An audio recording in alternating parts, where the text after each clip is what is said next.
जो उड़ना है तुझे ऊंचा, परों को खोल के रख। कसौटी वक्त की है, हौसलों को तोल के रख। Good morning all of you. आप सभी कैसे हैं? उम्मीद करता हूं कि आप सभी का तैयारी बेहतर चल रहा होगा। तो बिल्कुल चलना भी चाहिए। आप सभी अपने तैयारी के लेकर एक्टिव रहें।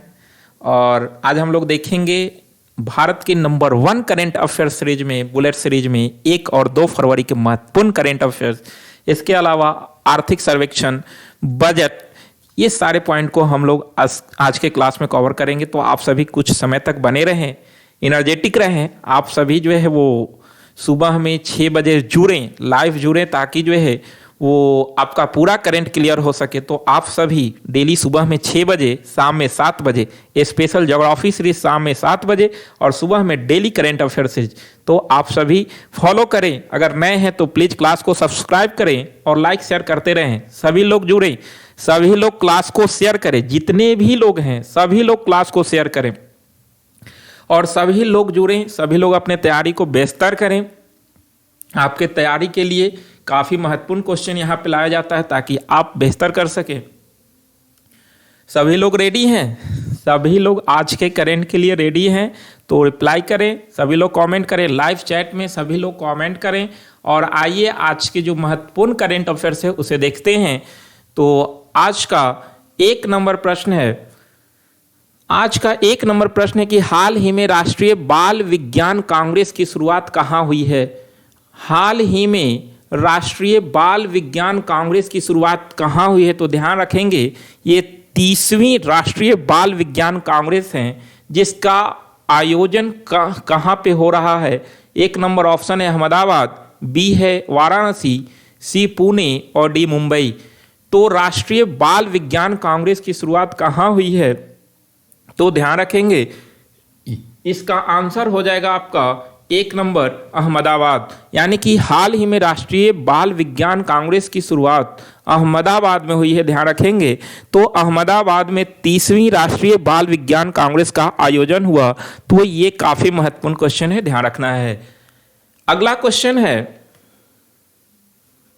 74वें गणतंत्र दिवस परेड में शामिल किस राज्य की झांकी को प्रथम पुरस्कार से सम्मानित किया गया? तो आप देखे थे कि 74वें गणतंत्र दिवस में कुल 23 झांकी का प्रदर्शन किया गया था। इसमें सर्वश्रेष्ठ झांकी का पुरस्कार किसे दिया गया है? प्रथम पुरस्कार से किस राज्य की झांकी को सम्मानित किया गया है? तो क्वेश्चन ये कह रहा है। तो ध्यान रखेंगे कि जो है वो 74वें गणतंत्र दिवस का जो आयोजन हुआ उसमें मिस्र के राष्ट्रपति जो थे वो मुख्य अतिथि थे और इसमें कुल 23 झांकियां का प्रदर्शन किया गया था, जिसमें 17 राज्यों और केंद्र शासित प्रदेश से झांकियां थी। बाकी के आपके जो है वो 7 मंत्रालय या अन्य विभाग से रिलेटेड थे। तो इसमें जो है वो प्रथम पुरस्कार किसे दिया गया? उत्तर प्रदेश ऑप्शन है, गुजरात, उत्तराखंड, महाराष्ट्र। तो इसका आंसर करें आप सभी। 74वें गणतंत्र दिवस परेड में प्रथम झांकी का पुरस्कार से किसे सम्मानित किया गया? तो ध्यान रखेंगे इसका आंसर हो जाएगा सी, उत्तराखंड। उत्तराखंड के मुख्यमंत्री अभी वर्तमान में पुष्कर सिंह धामी हैं और वहाँ की जो झांकी था उसे प्रथम पुरस्कार दिया गया, जबकि महाराष्ट्र के झांकी को दूसरा और उत्तर प्रदेश के झांकी तीसरे स्थान पर रहे हैं। आपका अगर हम बात करते हैं कि उत्तराखंड की झांकी का जो थीम या टाइटल जो था वो मंदिर माला मिशन के अंतर्गत मानस खंड था। तो मंदिर माला मिशन के अंतर्गत मानस खंड था और इसे ही जो है वो प्रथम पुरस्कार दिया गया है। तो ध्यान रखेंगे पहला पर उत्तराखंड, सेकेंड पे महाराष्ट्र और थर्ड पे उत्तर प्रदेश है। तो इस तरह से ये सारे पॉइंट को ध्यान रखना है। अगला प्रश्न है अंतर्राष्ट्रीय मुद्रा कोष IMF की वर्ल्ड इकोनॉमिक आउटलुक रिपोर्ट के अनुसार वर्ष 2023 में भारत की विकास दर का अनुमान क्या है? यानी कि IMF के अनुसार जो है वो 2023 में भारत का विकास दर क्या रहेगी? 1 नंबर ऑप्शन है 6.1, बी है 6.8, सी है 5.3 और डी है 5.2। तो 2023 में भारत की विकास दर आईएमएफ के अनुसार क्या रहेगी, तो आप सभी बताएं इसका आंसर क्या होगा। इसका आंसर हो जाएगा, ध्यान रखेंगे, 1 नंबर यानी कि 6.1% 2023 में रहेगी। वही आपका जो 6.8 है, ध्यान रखेंगे, ये आपका 2024 में भारत की विकास दर जो है वो 2024 में 6.8% होगी आईएमएफ के अनुसार। तो ध्यान रखना है ये पॉइंट को, ठीक है। तो अंतर्राष्ट्रीय मुद्रा कोष के अनुसार 2023 में भारत की विकास दर 6.1 रहेगी और वही आपका 2024 में 6.8 रहने की संभावना है। अगर हम बात करते हैं कि आपका आईएमएफ के जो वर्ल्ड इकोनॉमिक आउटपुट रिपोर्ट है, इसमें एशिया की विकास दर का अनुमान इसने क्या लगाया है, यानी कि एशिया का विकास दर क्या रहेगा, तो 1 नंबर 6.1 है, बी है 6.8, सी है 5.3 और डी है 5.2। तो एशिया की विकास दर का अनुमान क्या है, तो ध्यान रखेंगे कि 2023 में एशिया का विकास दर जो है वो 5.2 रहेगी। 5.2 एशिया का विकास दर 5.3 और 5.2 जो है वो आपका 2024 में रहेगी। तो इस तरह से ध्यान रखना है कि ये एशिया का हो गया और ये भारत का हुआ। वही 2023 में अगर हम वैश्विक इकोनॉमिक आउटलुक रिपोर्ट की बात करें, वैश्विक विकास दर की बात करें, तो 2023 में विश्व का जो है वो 2.9% जो है वो विकास दर रहने की संभावना है। तो ध्यान रखना है कि 2.9 2023 में वैश्विक विकास दर रहने का अनुमान है। तो ये सारे पॉइंट को आपको ध्यान रखना है। ये आपके एग्जाम के दृष्टि से काफी महत्वपूर्ण प्रश्न है, ऐसे एग्जाम में क्वेश्चन पूछ लिए जाते हैं। अगला क्वेश्चन है कि भारतीय वायुसेना के नए उप प्रमुख के रूप में किसे नियुक्त किया गया है। तो अभी हाल ही में भारतीय वायुसेना के नए उप प्रमुख कौन बने हैं। 1 नंबर ऑप्शन है अमरप्रीत सिंह, बी है विवेक राम चौधरी, सी राकेश कुमार चौधरी, डी इनमें से कोई नहीं। आंसर करें आप सभी, जितने लोग हैं सभी लोग आंसर करें। भारतीय वायुसेना के नए उप प्रमुख के रूप में किसे नियुक्त किया गया है, तो इसका आंसर हो जाएगा अमरप्रीत सिंह। अमरप्रीत सिंह भारतीय वायुसेना के नए उप प्रमुख बने हैं, ध्यान रखना है। अगला है आपके लिए एक लाइन, यूं जमीन पर बैठकर क्यों आसमान देखता है, पंखों को खोल जमाना सिर्फ उड़ान देखता है। तो जमीन पर बैठकर जो है वो आसमान नहीं देखना है, पंखों को खोलकर जमाना सिर्फ उड़ान देखता है। तो आपको अगर कुछ बनना है तो आपको मेहनत करना होगा, तभी आपको लोग देखेगा। तो इसलिए जो है वो आप थक कर ना बैठे, आप मंजिल के मुसाफिर हैं, आप चलते रहें, यूं ही आप जो है वो अपने लक्ष्य तक पहुंच जाएंगे। तो थक कर नहीं बैठना है मेरे दोस्त, आप मेहनत करें और मेहनत करके जो है वो सफलता को जो है हासिल कर लें। तो उम्मीद करता हूं कि आप सभी जरूर जो है वो फॉलो करते होंगे, जरूर मेहनत करते होंगे। आप सभी से मुझे पूरा उम्मीद है कि आप अपने बेहतर भविष्य के लिए जो है जोर तोड़ से मेहनत कर रहे हैं और करना भी चाहिए। आप अगर अपने 100% समय का सही ढंग से यूटिलाइज करेंगे तो आपका भविष्य बेहतर होगा। इसलिए आज से ही कोशिश करें, आज से भी अगर चाहेंगे तो आप बहुत कुछ हासिल कर सकते हैं। अभी वक्त गया नहीं है, अभी वक्त आपके पास है। तो आप वक्त को समझें, समय को समझें, समय के महत्व को समझें और आप मेहनत करें, आप सफल होंगे। तो उम्मीद करता हूं कि आप सभी समझे होंगे और अगर नए हैं तो प्लीज क्लास को सब्सक्राइब करें और बाकी लोग सभी लोग लाइक्स और शेयर करते रहें। अगला क्वेश्चन है कि किस राज्य ने अगले वित्तीय वर्ष में से बेरोजगार युवाओं को मासिक भत्ता देने की घोषणा किया है। काफी महत्वपूर्ण क्वेश्चन है कि किस राज्य सरकार के द्वारा बेरोजगार युवाओं को मासिक भत्ता देने की घोषणा किया गया है। तो आप सभी इसका आंसर बताएं, किस सरकार के द्वारा मासिक भत्ता देने की घोषणा किया गया है बेरोजगार युवाओं को। गुजरात, मध्य प्रदेश, बिहार, छत्तीसगढ़। तो ध्यान रखेंगे इसका आंसर जो है वो आपका छत्तीसगढ़ हो जाएगा। यानी कि छत्तीसगढ़ के वर्तमान में जो मुख्यमंत्री भूपेश बघेल हैं, तो भूपेश बघेल के द्वारा घोषणा किया गया है कि अगले वित्तीय वर्ष से बेरोजगार युवाओं को मासिक भत्ता दिया जाएगा। तो इसकी घोषणा जो है 26 जनवरी 2023 को छत्तीसगढ़ के मुख्यमंत्री के द्वारा किया गया है। तो ध्यान रखेंगे आप सभी इस क्वेश्चन को। अगला क्वेश्चन है, भारतीय पुरुष हॉकी टीम के हेड कोच कौन थे जिन्होंने हाल ही में इस्तीफा दे दिया है। तो काफी चर्चा में है कि अभी जो है भारतीय पुरुष हॉकी टीम के हेड कोच कौन थे जिन्होंने हाल ही में इस्तीफा दे दिया? ऑप्शन नंबर है, एक है ग्राम रीड, बी है मनप्रीत सिंह, सी है चार्ल्स रीड और डी इनमें से कोई नहीं। तो हेड कोच कौन थे जिन्होंने अपने पद से इस्तीफा दिया? तो वो थे आपके ग्राम रीड। ध्यान रखेंगे, इन्हीं के नेतृत्व में भारत ओलंपिक में कांस्य पदक जीता था 2020 टोक्यो ओलंपिक में। तो इस तरह से अभी इन्होंने अपने पद से इस्तीफा दिया है, तो ये ध्यान रखना है आपको। अगला क्वेश्चन है कि आंध्र प्रदेश की नई राजधानी होगी। तो अभी आंध्र प्रदेश के मुख्यमंत्री जगत मोहन रेड्डी के द्वारा घोषणा किया गया कि आंध्र प्रदेश की राजधानी अमरावती न होगी, बल्कि उसके स्थान पे विशाखापट्टनम आंध्र प्रदेश की नई राजधानी होगी। तो ध्यान रखेंगे कि आंध्र प्रदेश की नई राजधानी अब विशाखापट्टनम होगी। तो ये पॉइंट को आपको ध्यान रखना है। वही आपका तेलंगाना की राजधानी हैदराबाद। अगला क्वेश्चन है कि भारतीय तट रक्षक दिवस कब मनाया जाता है? तो भारतीय तट रक्षक दिवस कब मनाई जाती है? ऑप्शन है 1 फरवरी, 2 फरवरी, 30 जनवरी, इनमें से कोई नहीं। तो भारतीय तट रक्षक दिवस कब मनाया गया? आप सभी इसका आंसर करें कि भारतीय तट रक्षक दिवस कब मनाया गया। तो ध्यान रखेंगे, अभी जो है वो 47वां तट रक्षक दिवस जो है 1 फरवरी को मनाया गया। तो 1 फरवरी को भारतीय तट रक्षक बल का 47वां स्थापना दिवस मनाया गया है। ध्यान रखना है आप सभी को। इसकी स्थापना 1928 में हुआ था। तो इस तरह से अपना जो है वो 47वां स्थापना दिवस मनाया है, ध्यान रखना है।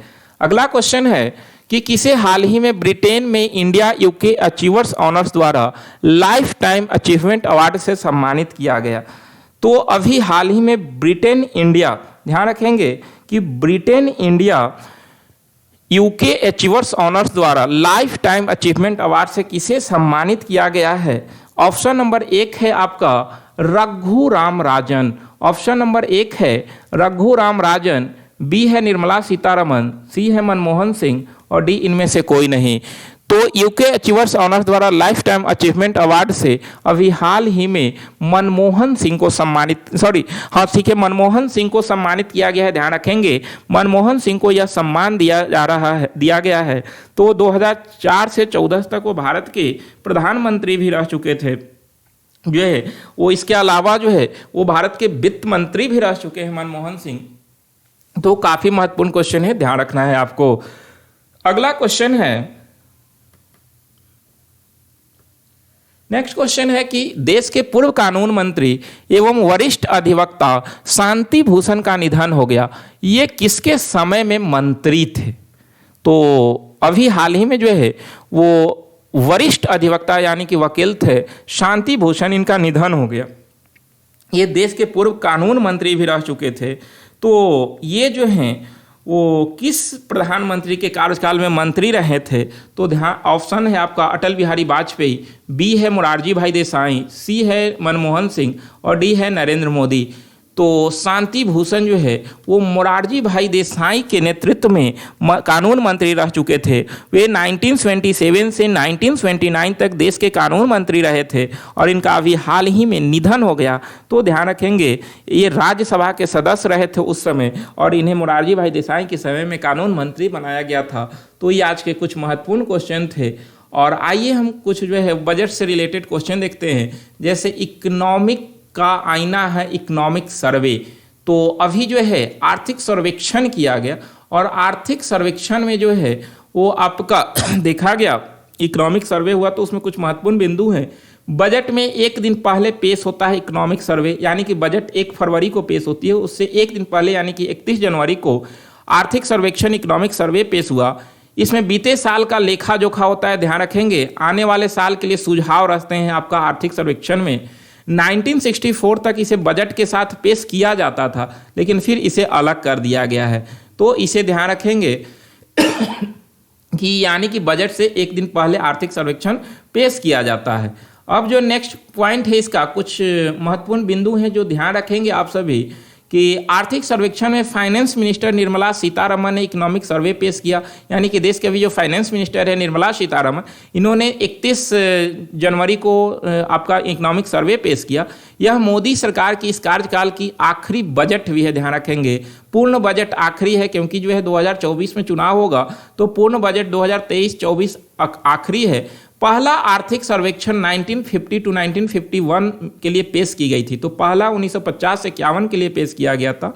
आर्थिक सर्वे में कहा गया कि देश की अर्थव्यवस्था 2023-24 में चालू वित्तीय वर्ष के 7% के तुलना में 6.5% की दर से बढ़ेगी। यानी कि 2023-24 में जो वित्त वर्ष है इसमें 7% के तुलना में 6.5% की दर से जो है वो अर्थव्यवस्था बढ़ेगी। पिछले वित्त वर्ष में वृद्धि दर 8.7% रही थी और भारत दुनिया की सबसे तेजी से बढ़ती अर्थव्यवस्था बनी रहेगी।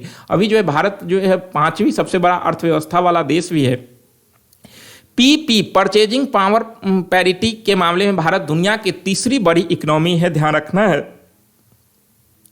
आर्थिक सर्वे के अनुसार 2014 के तुलना में 2019 में जेब पर पड़ने वाला बोझ में 16% की कमी आई है। तो विश्व अभी जो है वो मंदी से जूझ रही है। इसी बीच जो है वो आर्थिक सर्वे में कहा गया कि 2014 के तुलना में 19 में जेब पर पड़ने वाले बोझ में जो है वो 16% की कमी आई है।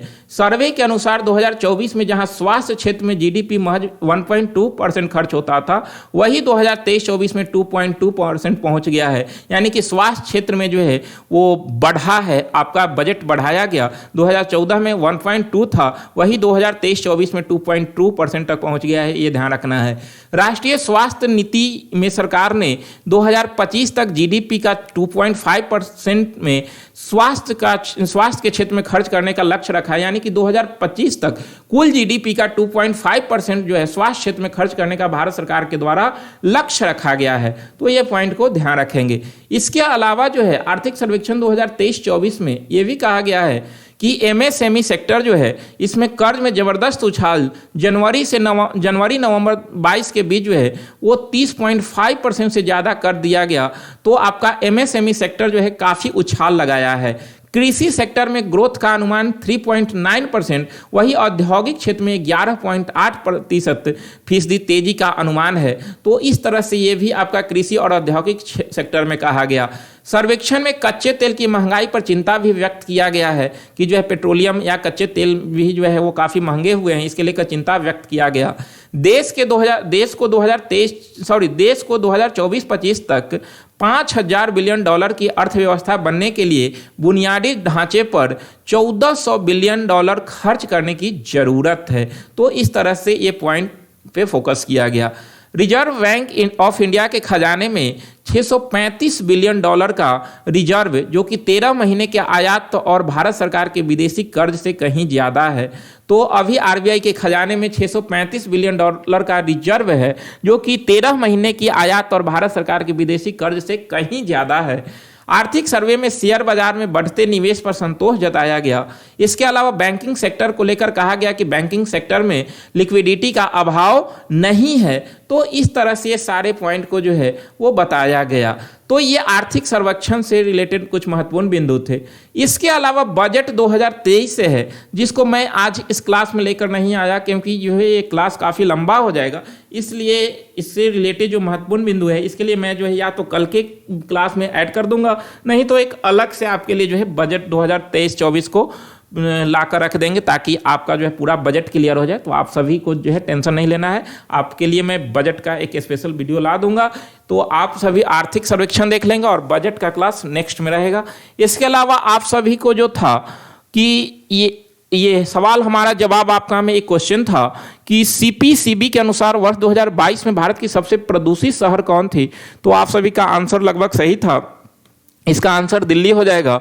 वही आज के लिए आपका प्रश्न है कि 74वें गणतंत्र दिवस जो हुआ इसमें सर्वश्रेष्ठ झांकी का पुरस्कार जो है वो उत्तराखंड को दिया गया। इसमें कुल कितने झांकी का प्रदर्शन किया गया था। तो इसका आंसर आप सभी को कमेंट बॉक्स में जरूर करना है, कुल कितने झांकी का प्रदर्शन किया गया। तो आप सभी से उम्मीद करता हूं कि सभी लोग सही आंसर करेंगे। अगर पीछे के वीडियो देखे होंगे तो आप सभी जो है इसका आंसर सही करेंगे।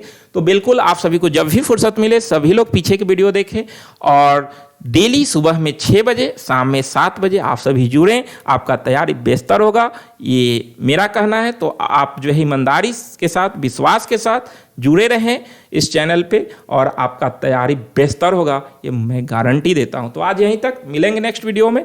आप सभी को बहुत बहुत धन्यवाद। क्लास को शेयर करते रहें, बहुत बहुत धन्यवाद।